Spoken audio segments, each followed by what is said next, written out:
ममता बानर्जी गोटे कम करूना गोटे मक्का मदिना करूना कलिकतार असुविधा कौन अच्छी गोटे मक्का मदिना ना देकर करूँ सेठू मक्कारु तांकर जे मुस्लिम अच्छा जे मौलाना अच्छा कि जे पूजक अच्छा मुस्लिम धर्म डाकी गोटे पूजा करूना ना आम देखिया। ममता बानर्जी होती सारा भारत वर्ष गोटे पिठिया मुख्यमंत्री।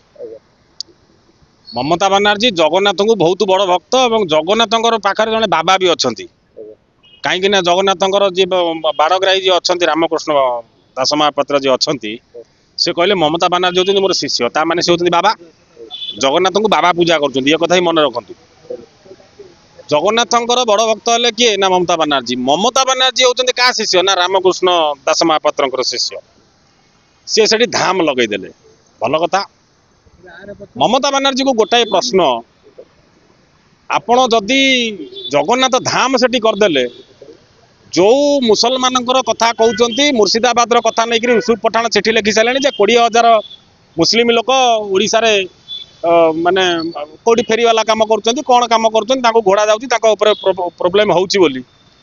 ममता बानर्जी गोटे कम करूना गोटे मक्का मदिना करूना कलिकतार असुविधा कौन अच्छी गोटे मक्का मदिना ना देकर करूँ सेठू मक्कारु तांकर जे मुस्लिम अच्छा जे मौलाना अच्छा कि जे पूजक अच्छा मुस्लिम धर्म डाकी गोटे पूजा करूना ना आम देखिया। ममता बानर्जी केते दम अच्छी से मक्का मदिना ना गोटे मस्जिद बड़ मस्जिद गोटा कर देखा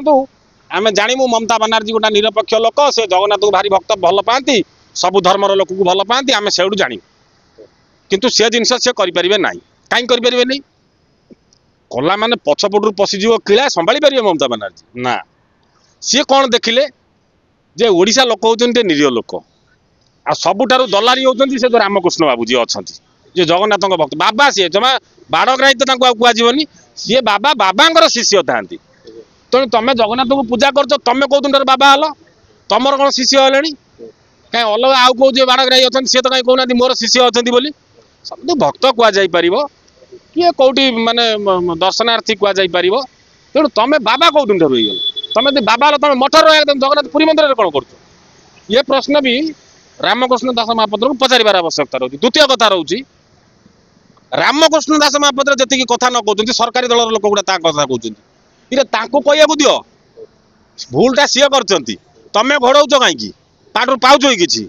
अरुण दास अरुण साहू जिते नवकलमर समय जो ब्रह्म परिवर्तन समय से कौटी शोते क्या पाखे शोते से रामकृष्ण दास महापात्र ना आउ किए तेणु ये रामकृष्ण दास महापात्र को तुरंत पुरी मंदिर को बंद करा जाऊ जदि पारुचंती सी बंगला पलांतु गोटा मठ करूँ से शिष्य ममता बानर्जी को धरी जगन्नाथ बनाते पूजा हाँ से दीघा आउ से जो अच्छी कौन आमर जो कलिकता आउ कि जो जावा कथा कलिकता जाए करूँ आम किसी असुविधा नहीं। शुणु से तो प्रश्न सम्मान नब पुरी बिक्री कर दीघार तेणु तुमको सम्मान पुरी नदेले तुम बिक्री कर कौटी ये प्रश्न समस्त मन में आसवा दरकार। चोर जो चोरी कर सारे से चोर को चोरी लुचाइबा आउ 5टा खंड मिछ कथा कहूँ पड़े तेणु से मिछ कथा कहते। प्रथम प्रश्न कौन जितेबले ये प्रश्न सामना को आसिला समस्ते जितेबले कहले जे दारू रे जो जो लेके जाइए से लिंब काट सी पर्यंत कहले कि ना मु दारू निमित्त लिंब काटे नहीं नहीं कि अलग कौट या मुझे से प्रश्न पचारि आपको आगे आज्ञा मालटा आप पाइले कौटू ममता बानर्जी आज्ञा माल देले कि आपंकर आउ कौटू आज्ञा माल आप पाइले से विषय भी आप समस्त सामने कहबार आवश्यकता रहूला तेणु आप से विषय न कहते ये आपड़ कौन ना कौन जगह जगन्नाथ प्रति आप असम्मान कर हाँ गोटे प्रश्न ये ममता बानर्जी कहते जे जगन्नाथ मंदिर तो सबुआड़े हो पार किसी असुविधा नहीं आम ओडिशार तो बहुत जगह जगन्नाथ मंदिर अच्छी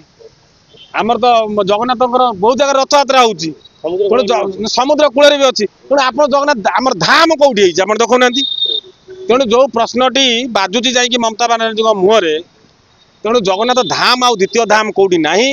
4 धाम भितर गोटे धाम अनन्य धाम हूँ पुरी जगन्नाथ धाम तेणु ममता बानर्जी शेष समय पलि आसला जगन्नाथ को देकी जी भी खेल कर भी जगन्नाथ को लेकिन ना को लेकिन बिक्री करने को हो राजनैतिक स्तर में हो मंद उद्देश्य जो व्यवहार करने को चेष्टा कर